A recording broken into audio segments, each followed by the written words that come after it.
when I put them side by side, you can see that the Pixel 4a is noticeably bigger, but also it has the bigger screen, and it honestly just looks nicer from the front. I mean, you can't deny it. The Pixel 4a looks far superior than the iPhone SE 2. Is it a big deal? Honestly, it totally depends on you. You know what I mean? For me personally, I would kind of prefer a phone that would look like the Pixel 4a.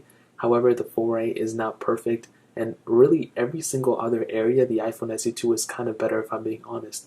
Even though the front looks better on the Pixel 4a, the phone feels better on the SE 2. I mean, the SE 2 feels like a flagship phone. It literally, you got aluminum on the sides, you have the glass on the back.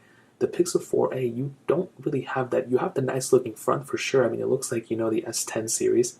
But when you flip it to the back, I mean, you have plastic pretty much everywhere on this device. So is it a big deal? Kind of. I mean, it totally depends up to you. I would personally probably feel more comfortable owning a phone like this. With a phone like this, it doesn't feel like the most premium phone in the world. Is the big deal? Like I said, it's going to be totally up to you. But that is probably one of the bigger differences that I've seen in terms of the outside.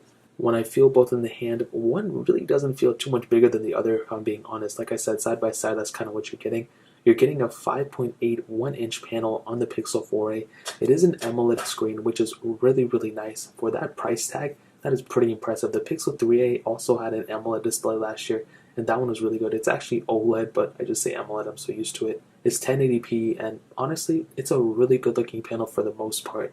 And the viewing angles are actually pretty surprising. I don't know if anybody else is going to say that, because I don't know if anybody else agrees with me. Maybe they say it's bad. But when I'm looking at this, as long as I'm not comparing it to some other phone, it really doesn't look bad. Like, I'm looking at it like an angle, and it really does look pretty good.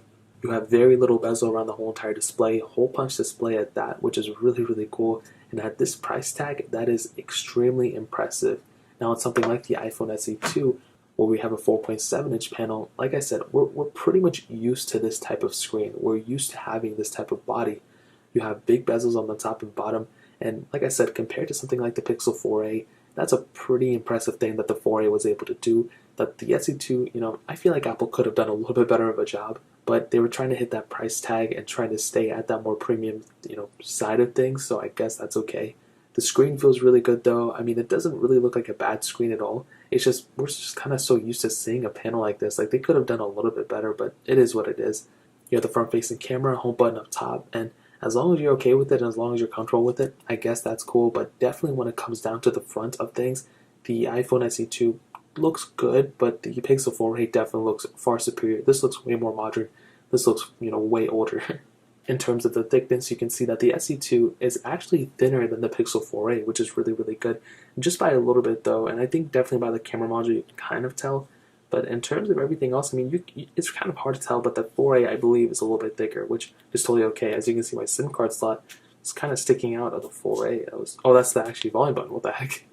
And then on the back as well, you can tell, I mean, the single camera setups on both, but definitely the glass on the back of the SE2 feels much, much better than the plastic on the back of the Pixel 4a. So in terms of the outside, that really pretty much covers it up for the most part. I'll go